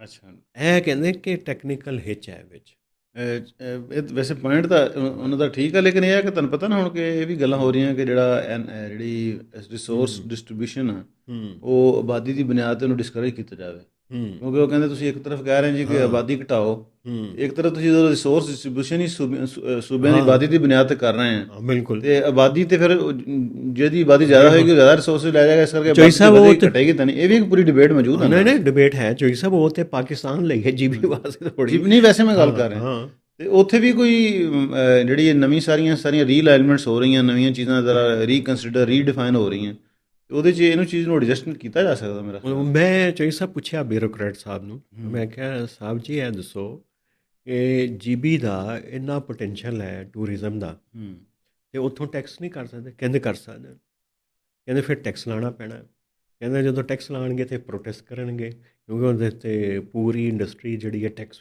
ਐਗਜ਼ੈਂਪਟਡ ਹੈ। ਕਹਿੰਦੇ ਜੀ ਕਿ ਹੋ ਸਕਦਾ ਹੈ, ਤੇ ਬਹੁਤ ਜ਼ਿਆਦਾ ਹੋ ਸਕਦਾ ਹੈ, 34 ਅਰਬ ਤੋਂ ਵੀ ਜ਼ਿਆਦਾ ਹੋ ਸਕਦਾ ਅਗਰ ਕਰਨ ਨਾ, ਬਿਲਕੁਲ। ਹਾਂ, ਤੇ ਫਿਰ ਬਾਕੀ ਟੈਕਸ ਨੈਟ ਵੀ ਵਧੇਗਾ ਉਹਦੇ ਉੱਤੇ। ਹਾਂਜੀ, ਦੇਖੋ ਨਾ ਜਿਹੜੀ ਆ ਹੁਣ ਸਕਰਦੂ ਦੀ ਇੰਟਰਨੈਸ਼ਨਲ ਫਲਾਈਟਾਂ, ਹਾਂ, ਉਹਦੀ ਵਜ੍ਹਾ ਨਾਲ ਕਿਤਨੀ ਟੂਰਿਜ਼ਮ ਵਧੀ, ਕਿਤਨਾ ਇੰਟਰਨੈਸ਼ਨਲ ਟੂਰਿਸਟ ਆ ਰਿਹਾ, ਤੇ ਬਾਕੀ ਵੀ ਹੋ ਸਕਦਾ ਉਹਨੂੰ ਉਹ ਕਰ ਸਕਦੇ ਆ। ਲੇਕਿਨ ਇਹ ਹੈ ਕਿ ਦੂਸਰਾ ਜਿਹੜਾ ਮੈਂ ਉਸ ਤੋਂ ਮੁਤਫਿਕ ਨਹੀਂ, ਇੱਕ ਹੋਰ ਚੋਈ ਸਾਹਿਬ ਇੱਕ ਮਿੰਟ ਆਣਾ ਸਾਹਿਬ ਹਾਂ, ਨਹੀਂ ਕਰ ਲਓ ਜਿਹੜਾ ਇਸ ਗੱਲ ਦਾ ਮੁਤਫਿਕ ਨਹੀਂ ਕਿ ਇਸ ਖਤਰੇ ਦੀ ਬੁਨਿਆਦ ਤੇ ਕਿਸੇ ਨੂੰ ਸੂਬਾ ਨਹੀਂ ਬਣਾਉਣਾ ਕਿ ਇੱਥੇ ਸੈਨੇਟ ਦੀ ਮੰਡੀ ਲੱਗੇਗੀ। ਠੀਕ ਹੈ, ਸੈਨੇਟ ਦੀ ਮੰਡੀ ਫਾਟਾ 'ਚ ਵੀ ਲੱਗਦੀ ਰਹੀ ਹੈ, ਬਲੋਚਿਸਤਾਨ ਵੀ, ਠੀਕ ਹੈ, ਬਲੋਚਿਸਤਾਨ ਹੁਣ ਅੱਜ ਵੀ ਲੱਗਦੀ ਹੈ, KP 'ਚ ਵੀ ਹੋ ਹੀ ਜਾਂਦਾ, ਪੂਰੀ ਨਹੀਂ ਲੱਗਦੀ ਲੇਕਿਨ ਲੱਗਦੀ ਜ਼ਰੂਰ ਆ, ਇਹਨਾਂ ਸੂਬਿਆਂ 'ਚ ਲੱਗਦੀ ਹੈ। ਤੇ ਇਸ ਕਰਕੇ ਉਹਨੂੰ ਇਹ ਮਤਲਬ ਇਹ ਤਾਂ ਸਾਰੀ ਚੀਜ਼ਾਂ ਨਹੀਂ ਪ੍ਰੋਸੈਸ ਦੇ ਨਾਲ ਸੈਨੇਟ ਦੇ ਇਲੈਕਸ਼ਨ ਹੋਣਗੇ, ਬਾਰ-ਬਾਰ ਇੱਕ ਫੇਅਰ ਤਰੀਕੇ ਨਾਲ ਹੋਣਗੇ, ਚੀਜ਼ਾਂ ਦਾ ਹਰ ਅਲਟੀਮੇਟਲੀ ਘਟ ਜਾਂਦੀਆਂ, ਠੀਕ ਹੈ ਨਾ। ਲੇਕਿਨ ਇਹ ਖਦਸ਼ੇ ਦੀ ਬੁਨਿਆਦ ਤੇ ਕਿਸੇ ਨੂੰ ਸੂਬਾ ਹੀ ਨਾ ਬਣ ਦੇਣਾ, ਮੈਂ ਲੇਕਿਨ ਜ਼ਾਹਰ ਉਹਨਾਂ ਦੀ ਨੈਸ਼ਨਲ ਅਸੈਂਬਲੀ ਰਿਪਰੈਜ਼ੈਂਟੇਸ਼ਨ ਹੋਏਗੀ, ਸੈਨੇਟ 'ਚ ਹੋਏਗੀ, ਇੱਥੇ ਜੀਬੀ ਦੀ ਗੱਲ ਹੋਏਗੀ, ਹੁਣ ਤੇ ਉਹਨਾਂ ਦੀ ਕੋਈ ਗੱਲ ਕਰਨ ਵਾਲਾ ਬੰਦਾ ਕੋਈ ਨਹੀਂ ਹੈ, ਠੀਕ ਹੈ ਨਾ, ਤੇ ਉਹਨਾਂ ਦੀ ਇੱਕ ਨੈਸ਼ਨਲ ਲੈਵਲ 'ਤੇ ਆਵਾਜ਼ ਹੋਏਗੀ। ਆਜ਼ਾਦ ਕਸ਼ਮੀਰ ਵਾਲੇ ਵੀ ਕਹਿੰਦੇ ਨੇ ਕਿ ਸਾਡਾ ਵੀ ਬੰਦਾ ਕੋਈ ਨਹੀਂ, ਉਹ ਤੇ ਚਲੋ ਜਦੋਂ ਉਹਨਾਂ ਦੇ ਇਲੈਕਸ਼ਨ ਹੋਣਗੇ ਜੁਲਾਈ 'ਚ ਉਹਦੇ 'ਤੇ ਗੱਲ ਕਰ ਲਾਂਗੇ। ਇੱਕ ਹੋਰ ਵੈਸੇ ਚੋਈ ਸਾਹਿਬ, ਕਸ਼ਮੀਰ ਦਾ ਤੇ ਪਾਕਿਸਤਾਨ ਦਾ ਆਪਸ 'ਚ ਕਿਹੜਾ ਮਸਲਾ ਜ਼ਿਆਦਾ ਹੈ, ਤੇ KP ਦਾ ਤੇ ਬਾਕੀ ਵਫਾਕ ਦਾ ਝਗੜਾ ਕੀ ਹੈ? KP ਦੇ ਵਫਾਕ ਦਾ ਤੇ ਇਹਨਾਂ ਦਾ ਆਪਸ 'ਚ ਰਿਸੋਰਸਿਸ ਤੇ ਹੀ ਹੈ, ਰਿਸੋਰਸ ਡਿਸਟ੍ਰੀਬਿਊਸ਼ਨ, ਬਿਜਲੀ ਦੇ ਉੱਤੇ ਹੀ ਹੈ, ਬਿਜਲੀ ਨੈਟ ਹੈਡਲ ਜਿਹੜਾ ਪ੍ਰੋਫਿਟ ਹੈ, ਤੇ ਉਹ ਦਿਆਮੀਰ ਬਣ ਰਿਹਾ, ਉਹਦੇ ਤੇ ਡਿਸਪਿਊਟ ਕੀ ਹੈ? ਦੇਖੋ ਤੁਸੀਂ ਤੁਸੀਂ ਸੋਲੂਸ਼ਨ ਤੇ ਖੁਦ ਹੀ ਜਾ ਰਹੇ ਹੋ, ਉਹਦੇ ਜਿਹੜਾ ਐਡਾ ਵੱਡਾ ਡੈਮ ਬਣ ਰਿਹਾ, ਉਹਦਾ ਜਿਹੜਾ ਪ੍ਰੋਫਿਟ ਜਾਏਗਾ ਉਹ ਰਾਇਲਟੀ ਦੇ, KP ਵਾਲੇ ਇਹੀ ਕਹਿੰਦੇ ਸਾਨੂੰ ਰਾਇਲਟੀ ਨਹੀਂ ਪੂਰੀ ਮਿਲ ਰਹੀ। ਹਾਂ, ਉਹ ਦਿਆਮੀਰ ਜਾਏਗਾ ਤੇ ਉਹਦਾ ਫਿਰ ਰੈਵਨਿਊ ਕਿੱਥੇ ਜਾਏਗਾ? ਜੀਬੀ ਦੇ ਕੋਲ, ਅਗਰ ਸੁਬਾ ਹੋਇਆ ਤਾਂ ਜੀਬੀ ਦੇ ਕੋਲ, ਤੇ ਉੱਥੇ ਰੌਲਾ ਪੈਣਾ ਕਿ KP ਨੇ ਕਹਿਣਾ ਜੀ ਕਿ ਅੱਧਾ ਹਿੱਸਾ ਸਾਡੇ ਕੋਲ ਹੈ, ਕੋਹਿਸਤਾਨ ਵਿੱਚ ਆਉਂਦਾ ਹੈ ਤੇ ਅੱਧਾ ਦਿਆਮੀਰ ਵਿੱਚ ਹੈ, ਉਹਦੇ 'ਚ ਤੇ ਬਾਕੀ ਚਲੋ ਇਹ ਰੌਲੇ ਤੇ ਸੈਟਲ ਹੋ ਵੀ ਜਾਣਗੇ, ਹੁਕੂਮਤਾਂ ਕਰ ਲੈਂਦੀਆਂ ਨੇ, ਲੇਕਿਨ ਇਹ ਰਾਇਲਟੀ ਤੇ ਜਾਏਗੀ ਨਾ ਉਹਨਾਂ ਦੇ ਕੋਲ। ਬਿਲਕੁਲ। ਲੇਕਿਨ ਰਾਣਾ ਸਾਹਿਬ ਜਿਹੜੀ ਇੱਕ ਹੋਰ ਹਾਂਡੀ ਪੱਕ ਰਹੀ ਆ, ਉਹ ਨਹੀਂ ਤੁਸੀਂ ਸੁਣੀ? ਉਹ ਕੀ ਹੈ? ਉਹ ਇਹ ਆ ਕਿ ਸਾਡੀ ਫੈਡਰਲ ਟੈਰੀਟਰੀ ਨੂੰ ਐਕਸਟੈਂਡ ਕਰ ਦਿਓ। ਉਹ ਤੇ ਮਨਸੇਰਾ ਤੇ ਉਹ ਮੈਂ ਵਿੱਚ ਸੁਣਿਆ ਕਿ ਸ਼ਾਇਦ ਮਨਸੇਰਾ ਤੋਂ ਅੱਗੇ ਫਿਰ ਨਾਲ ਜੀਬੀ, ਉਹ ਜੀਬੀ ਸਾਈਡ ਦੀ ਕੁਛ ਸਾਈਡ ਵੀ, ਤੇ ਇੱਧਰੋਂ ਫਿਰ ਕਰਾਚੀ ਤੇ ਗਵਾਦਰ, ਤੇ ਕਿ ਪਾਕਿਸਤਾਨ ਦੇ ਵਿੱਚ ਇੱਕ ਨਵਾਂ ਪਾਕਿਸਤਾਨ ਬਣਾਉਣਾ ਹੈ। ਪਤਾ ਨਹੀਂ, ਇਹ ਹੁਣ ਅੱਜ ਕੱਲ੍ਹ ਪ੍ਰਪੋਜ਼ਲਾਂ ਬਹੁਤ ਚੱਲ ਰਹੀਆਂ ਨਾ, ਮੇਰਾ ਨਹੀਂ ਖਿਆਲ ਹੈ ਕੋਈ ਪ੍ਰੈਕਟੀਕਲ ਕੋਈ ਨਹੀਂ। ਚੋਈ ਸਾਹਿਬ, ਮਾਨਸੇਰਾ ਸਭ ਤੋਂ ਵੱਡਾ ਡਿਸਟ੍ਰਿਕਟ ਹੈ ਪਾਕਿਸਤਾਨ ਦਾ, ਐਬਟਾਬਾਦ ਤੋਂ ਸ਼ੁਰੂ ਹੁੰਦਾ ਤੇ ਬਾਬੂਸਰ ਤੱਕ ਜਾਂਦਾ।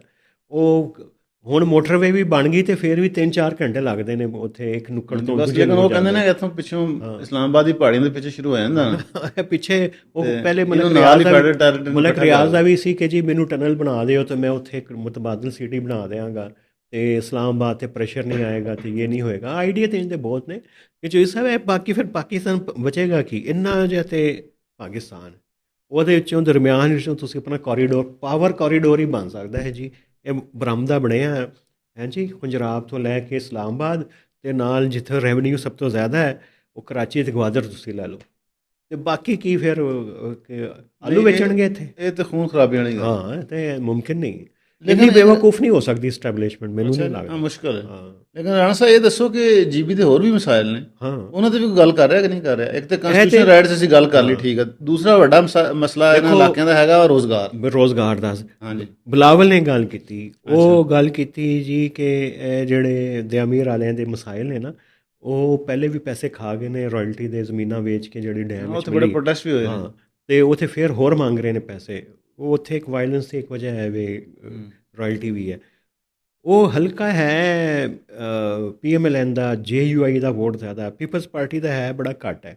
ਉੱਥੇ ਕਹਿੰਦੇ ਜੀ ਕਿ ਅਸੀਂ ਆ ਕੇ ਤੁਹਾਨੂੰ ਮੁਆਵਜ਼ਾ ਹੋਰ ਦਵਾਵਾਂਗੇ। ਅੱਛਾ, ਇਹਦੇ ਅਦਾਰਾ ਫਿਰ ਉਹ ਪੋਲੀਟੀਕਲ ਸਟੇਟ ਪੋਲੀਟੀਕਲ ਸਟੇਟ ਜਦੋਂ ਤੁਹਾਡੇ ਕੋਲ ਹੈ ਕੋਈ ਨਹੀਂ, ਤੁਹਾਨੂੰ ਬੈਕਗਰਾਉਂਡ ਦਾ ਨਹੀਂ ਪਤਾ ਕਿਸੇ ਹਾਂਜੀ ਮਸਲੇ ਦੇ, ਹਾਂਜੀ ਹੈ ਤੇ ਤੁਸੀਂ ਐਵੇਂ ਜਾ ਕੇ ਸਟੇਟਮੈਂਟਾਂ ਫਿਊਲ ਕਰ ਰਹੇ ਹੋ, ਤੁਸੀਂ ਅੱਗ ਪਾ ਰਹੇ ਹੋ ਪਹਿਲੇ ਜਿਹੜੇ ਸੈਂਟੀਮੈਂਟ ਪੜ੍ਹ ਕੇ ਨੇ। ਤੇ ਅਗਰ ਉੱਥੇ ਹੋਇਆ ਤੇ ਬਾਕੀ ਇਲਾਕਿਆਂ 'ਚ ਇਹ ਜਾਣਾ, ਸਤੌਰ ਤੱਕ ਮਸਲਾ ਜਾਣਾ। ਹਾਂ ਬਿਲਕੁਲ। ਹਾਂ ਤੇ ਇੱਕ ਫਿਰ ਉਹਨਾਂ ਦਾ ਦੂਸਰਾ ਹੈ ਕਿ ਜਿਹੜੇ ਲੈਂਡ ਰਾਈਟਸ ਦੇ ਵੀ ਬੜੇ ਇਸ਼ੂਜ਼ ਨੇ ਉੱਥੇ, ਬਿਲਕੁਲ। ਔਰ ਚੌਥਾ এনवायरमेंट। ਹੂੰ ਇਹਨਾਂ ਇਸ਼ੂਜ਼ ਤੇ ਵੀ ਵੈਸੇ ਮੈਂ ਦੇਖਿਆ ਕਿ ਸਾਡੇ ਸਿਆਸਤਦਾਨ ਘੱਟ ਗੱਲ ਕਰਦੇ ਨੇ। ਹੂੰ ਇਹ ਜ਼ਿਆਦਾਤਰ ਲੋਕਾਂ ਨੂੰ ਇਹੀ ਕਿ ਜਿਹੜੀ ਰਾਇਲਟੀਜ਼ ਦੇ ਪੈਸੇ, ਜਿਸ ਤਰ੍ਹਾਂ ਤੁਸੀਂ ਕਹਿ ਰਹੇ ਤੇ ਰੋਜ਼ਗਾਰ ਦੇ ਦਿਆਂਗੇ ਆਪਣਾ ਜੀ, ਸੜਕਾਂ ਬਣਾ ਦੇਾਂਗੇ ਜੀ, ਅਸੀਂ ਇਹ ਕਰ ਦਿਆਂਗੇ, ਸਕਾਲਰਸ਼ਿਪ ਦੇ ਦਿਆਂਗੇ, ਇਹ ਤੇ ਚਲੋ ਬਣਨ ਸੜਕਾਂ, ਲੇਕਿਨ ਇਹ ਕਿ ਉੱਥੇ ਲੋਕਲ ਇੰਡਸਟਰੀ ਜਿਹੜੀ ਉਹ ਹਰ ਜਗ੍ਹਾ ਤੇ ਲਾਉਣੀ ਜ਼ਰੂਰੀ। ਉਹ ਬਲੋਚਿਸਤਾਨ ਹੋਵੇ, ਕਸ਼ਮੀਰ ਹੋਵੇ, ਤਾਂ ਇਹਦੇ ਨਾਲ ਲੋਕਾਂ ਦੇ ਮਸਾਇਲ ਹੱਲ ਹੋਣਗੇ। ਇੰਝ ਹੀ ਹੋਣਗੇ ਜੀ ਸਭ। ਉਹ ਤੇ ਉਹ ਦੇਖੋ ਹੁਣ ਚੈਰੀ ਜਾਂਦੀ ਹੈ ਚਾਈਨਾ, ਉੱਥੋਂ ਜਾਣੀ ਸ਼ੁਰੂ ਹੋਈ, ਤੇ ਇਸ ਤਰ੍ਹਾਂ ਦੀ ਬਹੁਤ ਸਾਰਾ ਪੋਟੈਂਸ਼ੀਅਲ ਤੇ ਬਹੁਤ ਹੈ GBH ਚਾਈਨਾ ਦੇ ਨਾਲ। ਉੱਥੇ ਚੀਨੀ ਤੇ ਹਰ ਸ਼ੈ ਖਾ ਜਾਂਦੇ ਨੇ, ਉਹ ਤੇ ਹਜੂਜ ਮੌਜੂਦ ਨੇ। ਜਿਹੜੀ ਸ਼ੈ ਚੰਗੀ ਪ੍ਰੋਡਿਊਸ ਕਰੋਗੇ GBH ਤੇ ਪੂਰਾ ਸਿੰਕਯਾਂਗ ਤੇ ਪੂਰਾ ਚਾਈਨਾ ਜਾ ਕੇ ਆਰਗੈਨਿਕ ਸ਼ੈਵਾਂ ਦੀ ਬੜੀ ਮਾਰਕੀਟ ਹੈ। ਚਾਈਨਾ ਇਸ ਤੇ ਕ੍ਰਾਈਸਿਸ ਹੈ ਆਰਗੈਨਿਕ ਦਾ, ਉੱਥੇ ਉਹਨਾਂ ਨੇ ਫੂਡ ਕ੍ਰਾਈਸਿਸ ਤੇ ਪੂਰਾ ਕਰ ਲਿਆ ਆਪਣਾ OMG ਦੇ ਜ਼ਰੀਏ ਸਾਰਾ ਮੋਡੀਫਾਈਡ। ਤੇ ਲੇਕਿਨ ਹੁਣੇ ਵੀ ਉੱਥੇ ਕਿਸੇ ਸਟੋਰ 'ਚ ਆਰਗੈਨਿਕ ਪਈ ਹੋਵੇ, ਉਹਦੀ ਕੀਮਤ 10 ਗੁਣਾ ਜ਼ਿਆਦਾ ਹੁੰਦੀ ਹੈ ਕਮ ਅਜ਼ ਕਮ। ਤੇ ਜਦੋਂ GB ਦੀ ਚੈਰੀ ਜਾਂਦੀ ਹੈ, ਗਵਾਦਰ ਦੀ ਮੱਛੀ ਜਾਂਦੀ ਹੈ ਨਾ, ਉਹਦੀ ਕੀਮਤ ਸ਼ੂਟ ਕਰਨ। ਲੇਕਿਨ ਉਹ ਇਹ ਹੈ ਹੁਣ GB ਦੀ ਚੈਰੀ ਦੀ ਸਪਲਾਈ ਚੇਨ ਦਾ ਮਸਲਾ ਉਹ ਹੱਲ ਕਰਨ ਨਾ। ਉਹ ਤੁਹਾਨੂੰ ਪਤਾ ਨਾ, ਉਹ ਕਿਉਂਕਿ ਟਾਈਮ ਜ਼ਿਆਦਾ ਲੱਗਦਾ ਵਾ, ਉਹ ਖਰਾਬ ਹੋ ਜਾਂਦੀ ਹੈ। ਉਹ ਇਹਨਾਂ ਚੀਜ਼ਾਂ 'ਤੇ ਕੰਮ ਕਰਨ ਦੀ ਜ਼ਰੂਰਤ। ਉਹ ਤੇ ਚੀਨ ਨੇ ਕਿਹਾ, ਮੀਆਂ ਸਾਹਿਬ ਗਏ ਸਨ ਚੀਨ ਤੇ CDF ਸਾਹਿਬ, ਉਹਨੇ ਕਿਹਾ ਜੀ ਕਿ 2 ਕੰਮ ਹੋਣਗੇ, CPEC ਬਾਕੀ ਰੁਕ ਗਿਆ। ਉਹ ਕਹਿੰਦੇ ਜੀ ਕਿ ਜਿਹੜਾ ਹੈ ਨਾ ਸ਼ਰਾਏ ਕਰਾਕਰਮ, ਇਹਨੂੰ ਅਸੀਂ ਵੱਡਾ ਕਰਾਂਗੇ ਤਾਂ ਕਿ ਜਿਹੜਾ 4-5 ਮਹੀਨੇ ਬੰਦ ਰਹਿੰਦਾ ਹੈ ਉਹ ਖੁੱਲ੍ਹਾ ਰਵੇ ਤੇ ਮੁਤਬਾਦਲ ਵੀ ਰਵੇ। ਤੇ ਇਹ ਤੇ ਉਹ ਇੰਤਜ਼ਾਮ ਕਰ ਰਹੇ ਨੇ ਤੇ ਉਹਨੂੰ ਲਿਆਉਣਗੇ। ਫਿਰ ਇਹ ਇੱਥੇ ਮਨਸੂਬਾ ਸ਼ੁਰੂ ਹੋ ਗਿਆ। ਤੁਸੀਂ ਸੁਣਿਆ ਹੋਣਾ ਨਾ ਕਿ ਮੀਆਂ ਸਾਹਿਬ ਨੇ ਇੱਕ ਹੋਰ ਗੱਲ ਕੀਤੀ ਜਾ ਕੇ, ਉਹਨਾਂ ਨੇ ਕਿਹਾ ਜੀ ਕਿ ਬਾਬੂਸਰ ਤੋਂ ਮਾਨਸੇਰੇ ਤੋਂ ਜਿਹੜਾ ਹੈ ਅਸੀਂ ਇੱਕ ਟਨਲ ਕੱਢਾਂਗੇ ਥੱਲੇ, ਉਹ ਮੋਟਰਵੇ ਬਣ ਰਹੀ 4 ਰੋਇਆ, ਉਹ ਜਾ ਕੇ ਜਾਏਗੀ ਰਾਏਕੋਟ ਨੂੰ ਜਾ ਕੇ ਵੱਜੇਗੀ ਤੇ ਪੂਰਾ ਬਾਬੂਸਰ ਤੋਂ ਥੱਲੇ ਟਨਲ ਤੇ ਅੱਗੇ ਇਹ ਮਨਸੂਬਾ ਹੈ। ਤੇ ਉਹਨੇ ਜਾ ਕੇ ਜੁੜ ਜਾਣਾ ਪੰਜਾਬ ਦੇ ਨਾਲ। ਤੇ ਇਸਲਾਮਾਬਾਦ ਤੋਂ ਫਿਰ ਜਿਹੜਾ ਚੀਨ ਦਾ ਜਿਹੜਾ ਹੈ ਨਾ ਫਾਸਲਾ, 8 ਘੰਟੇ 'ਚ ਅਸੀਂ ਚੀਨ ਹੋਇਆ ਕਰਾਂਗੇ ਇਸਲਾਮਾਬਾਦ। ਜੋ ਸਭ ਦੇਖੋ ਇਹ ਤਰੱਕੀ ਵਾਲੀ ਗੱਲਾਂ ਨੇ। ਵੈਸੇ ਤੁਹਾਨੂੰ ਲੱਗਦਾ ਹੈ ਕਿ ਯਕੀਨ ਆਉਂਦਾ ਤੁਹਾਨੂੰ ਇਹਨਾਂ ਗੱਲਾਂ ਦੇ ਉੱਤੇ? ਯਕੀਨ ਤਾਂ ਹੈ, ਹੋ ਸਕਦਾ, ਹੋਣਾ ਚਾਹੀਦਾ ਵੀ ਹੈ। ਔਰ ਯਕੀਨ ਕਿਸ ਤਰ੍ਹਾਂ ਹੋਵੇ? ਨਿਜ਼ਾਮ ਇਸ ਤਰ੍ਹਾਂ ਦਾ ਹੈ, ਸਿਸਟਮ ਇਸ ਤਰ੍ਹਾਂ ਦਾ, ਬਿਊਰੋਕ੍ਰੇਸੀ ਇਸ ਤਰ੍ਹਾਂ ਦੀ ਹੈ, ਇਹ ਖਾਬ ਬੜੇ ਵੇਖਦੀ ਹੈ। ਹਾਂ, ਖਾਬ ਦੇਖਦੀ, ਖਾਬ ਉਹ ਸਹੀ ਕਹਿ ਰਿਹਾ। ਤੇ ਖਾਬਾਂ ਦੀ ਹੱਦ ਤੱਕ ਤਾਂ ਠੀਕ ਹੈ, ਤੇ ਵੱਡੀ ਟਨਲ ਨਿਕਲ ਜਾਏਗੀ ਬਿਲਕੁਲ। ਤੇ ਲੇਕਿਨ ਇਹ ਹੈ ਕਿ ਕੋਈ ਔਨ ਗਰਾਊਂਡ ਕੰਮ ਵੀ ਹੋਣਾ ਚਾਹੀਦਾ। ਮਸਲਾ ਇਹ ਹੈ ਕਿ ਜਿਸ ਤਰ੍ਹਾਂ ਹੁਣ ਮੈਂ ਇੱਕ ਬਿਊਰੋਕਰੇਟ ਸੀ, ਮੈਂ ਉਹਨਾਂ ਨਾਲ ਗੱਲ ਕੀਤੀ ਸੀ ਕਿ ਮੈਂ ਕਿਹਾ ਜੀ ਕਾਗਾਨ ਰਾਨ ਜਿਹੜੀ ਟੂਰਿਜ਼ਮ ਦੀ ਤੁਸੀਂ ਗੱਲ ਕਰ ਰਹੇ ਸੀ ਨਾ, ਮੈਂ ਕਿਹਾ ਜੀ ਕਾਗਾਨ ਰਾਨ ਤੇ ਬੜੀ ਉੱਥੇ ਮਤਲਬ ਨਾ ਅੱਛੇ ਰੈਸਟੋਰੈਂਟ ਨੇ, ਬੜੀ ਉੱਥੇ এনवायरमेंट ਖਰਾਬ ਆ, ਲੋਕ ਛਾਪਰ ਛੱਡਦੇ ਨੇ, ਰੈਪਰ ਛੱਡਦੇ ਨੇ, ਗੰਦਗੀ ਆ। ਟੂਰਿਸਟ ਕਿਸ ਤਰ੍ਹਾਂ ਜਾਏਗਾ? ਇਸ ਕਰਕੇ ਇਹਨਾਂ ਚੀਜ਼ਾਂ ਨੂੰ ਇੰਪਰੂਵ ਕਰਨ ਦੀ ਜ਼ਰੂਰਤ। ਉਹਨਾਂ ਨੇ ਕਿਹਾ ਇਹ ਬਿਲਕੁਲ ਜ਼ਰੂਰਤ ਹੈ, ਲੇਕਿਨ ਉਹਨਾਂ ਨੇ ਕਿਹਾ ਜਿਹੜਾ ਟੂਰਿਸਟ ਹੈ ਨਾ, ਅੱਛਾ ਟੂਰਿਸਟ ਉੱਥੇ, ਮੈਂ ਮਤਲਬ ਕਹਿ ਰਿਹਾ ਸੀ ਕਿ ਮੇਰਾ ਆਰਗੂਮੈਂਟ ਸੀ ਕਿ ਬਾਬੂਸਰ ਟਾਪ ਤੋਂ ਅੱਗੇ ਜਿਹੜਾ ਨਾ ਉਹ ਟੂਰਿਜ਼ਮ ਅੱਛੀ ਸ਼ੁਰੂ ਹੁੰਦੀ। ਉਹ ਕਹਿੰਦਾ ਨਹੀਂ ਪਿੱਛੇ ਵੀ ਹੈ, ਉਹ ਟੂਰਿਸਟ ਦੀ ਦੇਖਣੇ ਵਾਲੀ ਅੱਖ ਹੈ। ਮੈਂ ਕਿਹਾ ਉਹ ਕੀ? ਉਹ ਕਹਿੰਦਾ ਇਤਨੀ ਅੱਛੀ ਜਿਹੜੀਆਂ ਹਾਈਕਿੰਗ ਟਰੈਕਸ ਨੇ, ਹਾਂ ਉਹ ਹੈ ਬਿਲਕੁਲ, ਉਹ ਹੈ। ਕਹਿੰਦਾ ਉਹ ਲੋਕ ਉੱਧਰ ਜਾਂਦੇ ਸਾਡੇ ਘੱਟ ਨੇ, ਲੋਕ ਰਹਿੰਦੇ ਨੇ ਰੋਡ ਦੇ ਨਾਲ ਬਸ ਰੁਕੇ, ਫੈਮਲੀਆਂ ਦੇ ਨਾਲ ਐਵੇਂ ਹੋਟਲਾਂ 'ਚ ਰੁਕੇ, ਉੱਥੋਂ ਵਾਪਸ। ਕਹਿੰਦਾ ਜਿਹੜੇ ਬੰਦੇ ਉੱਥੇ ਜਾਂਦੇ ਨੇ ਉਹ ਤੇ ਭੁੱਲ ਜਾਓ ਤੁਸੀਂ। ਕਹਿੰਦਾ ਕਾਗਾਨ ਰਾਨ ਵੀ ਕਹਿੰਦਾ ਬਹੁਤ ਗ੍ਰੀਨ ਹੈ ਨਾ, ਲਸ਼ ਗ੍ਰੀਨ ਹੈ। ਉਹ GB ਤੇ ਫਿਰ ਬੜਾ ਡਾਈਵਰਸ ਹੈ, ਉੱਥੇ ਕੁਝ ਗ੍ਰੀਨ ਹੈ, ਕੁਝ ਉਹਦੇ ਕਲਰ ਹੀ ਬਹੁਤ ਜ਼ਿਆਦਾ ਨੇ, ਪਹਾੜਾਂ ਦੇ ਰੰਗ ਬਰੰਗੇ ਤੇ ਕਰਾਕਰਮ, ਹਿਮਾਲਿਆ ਤੇ ਹਿੰਦੂ ਕੁਸ਼, ਤੇ ਉਹਨਾਂ ਦੇ ਲੈਦੇ ਨੇ। ਲੋ ਜੋ ਇਹ ਸਭ ਵੇਖਦੇ ਆ, ਫਿਰ ਰਿਜ਼ਲਟ ਵੇਖਾਂਗੇ ਕੱਲ੍ਹ ਤੇ ਫਿਰ ਦੇਖਾਂਗੇ ਕਿ ਕੀ ਨਤੀਜੇ ਆ ਰਹੇ ਨੇ। ਤੇ ਇਸ ਵਾਰੀ ਫਿਰ ਉਹੀ ਹੋਣਾ ਕੰਮ ਕਿ ਜਿਹਦੀ ਹਕੂਮਤ ਇਸਲਾਮਾਬਾਦ, ਉਹਦੀ ਜਿਹੜੀ ਗਿਲਗਤ ਤੇ ਸਕਰਦੂ, ਤੇ ਅਗਰ ਕੋਈ ਅਣਹੋਣੀ ਹੋ ਗਈ ਤਾਂ ਫਿਰ ਤੇ ਮੈਨੂੰ ਲੱਗਦਾ ਕਿ ਖਾਨ ਸਾਹਿਬ ਦਾ ਜਿਹੜਾ ਨਾ ਰੋਬ ਫਿਰ ਵੱਧ ਜਾਣਾ। ਉਹ ਤਾਂ ਹੈ, ਮਤਲਬ ਉਹਨਾਂ ਨੂੰ ਤੁਸੀਂ ਬੰਨ੍ਹ ਕੇ ਸੁੱਟਿਆ ਮੈਦਾਨ ਦੇ ਵਿੱਚ, ਤੇ ਬਾਕੀਆਂ ਨੂੰ ਤੁਸੀਂ ਕਹਿ ਰਹੇ ਕਿ ਲੜੋ। ਹਾਂ ਬਿਲਕੁਲ। ਤੇ ਫਿਰ ਵੀ ਉਹ ਤੁਹਾਨੂੰ ਅਗਰ ਹਰਾ ਦੇਣ, ਹਰਾਣਾ ਤੇ ਨਹੀਂ ਸ਼ਾਇਦ, ਕਰ ਉਹ ਮੁਤਨਾਜ਼ੇ ਹੋ ਜਾਣਗੇ, ਮੁਤਨਾਜ਼ੇ ਤਾਂ ਹੋ ਜਾਣੇ ਨਾ। ਹਾਂ, ਤੇ ਅਗਰ ਉਹ ਹੋ ਗਏ ਤੇ ਫਿਰ ਵੀ ਖਾਨ ਸਾਹਿਬ ਦਾ ਵੇਟ ਵੱਧ ਜਾਣਾ ਕਾਫੀ। ਬਿਲਕੁਲ, ਉਹ ਤਾਂ ਹੈ। ਲਓ ਜੀ, ਫਿਰ ਅਸੀਂ ਮਿਲਾਂਗੇ ਕੱਲ੍ਹ ਤੁਹਾਨੂੰ ਇੱਕ ਬੜੇ ਨਵੇਂ ਨਕੋਰ ਇੱਕ ਤੁਹਾਨੂੰ ਇੱਕ ਮੌਜੂ ਦੇ ਨਾਲ, ਤੇ ਬੜਾ ਮਜ਼ਾ ਆਉਣਾ ਹੈ ਤੁਹਾਨੂੰ ਉਹਨੂੰ ਸੁਣ ਕੇ ਅਤੇ ਸਾਡੀ ਗੱਲਾਂ ਅਤੇ ਤਜ਼ੀਏ ਅਤੇ ਅੰਦਰ ਦੀ ਖਬਰਾਂ। ਅਤੇ ਅੱਜ ਲਈ ਇੰਨਾ ਹੈ। ਅਤੇ ਸਾਡੇ ਵੱਲੋਂ ਅੱਲਾ ਬੇਲੀ ਅਤੇ ਖਿਆਲ ਰੱਖੋ ਆਪਣਾ, ਆਪਣੇ ਨਾਲ ਵਾਲਿਆਂ ਦਾ, ਅਜ਼ੀਜ਼ਾਂ ਦਾ, ਦੋਸਤਾਂ ਦਾ, ਸਾਰਿਆਂ ਦਾ।